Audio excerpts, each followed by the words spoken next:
Presiden Joko Widodo rapat bersama Sekretariat Kabinet Pramono Anung pada Selasa 27 Agustus 2024. Dalam rapat itu membahas kesiapan penyelenggara Indonesia Afrika Forum yang akan berlangsung di Bali pada 1 hingga 3 September. Jokowi mengabadikan momen kebersamaan Pramono Anung dan sejumlah menteri di laman Instagram pribadinya. Dalam unggahan tersebut, Jokowi duduk bersebelahan dengan Anung. Diketahui Pramono Anung digadang-gadang diusung PDIP maju Pilkada Jakarta bersama Rano Karno. Tampak dalam postingan tersebut, seorang pengamat politik Ray Rangkuti mengomentari unggahan Presiden Republik Indonesia itu.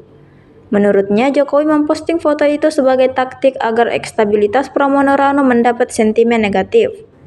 Ia juga mengatakan warga Jakarta membutuhkan figur yang berbeda dengan Jokowi setelah banyak peristiwa yang telah terjadi.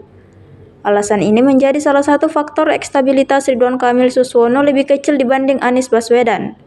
Dengan adanya unggahan itu, Ray Rangkuti menilai bahwa pasangan tersebut jelas diusung PDIP dan telah mendapat restu dari Jokowi. Terlebih foto itu diunggah jelang Pilkada.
Download Tribun X sekarang, menghadirkan lokal menjadi Indonesia.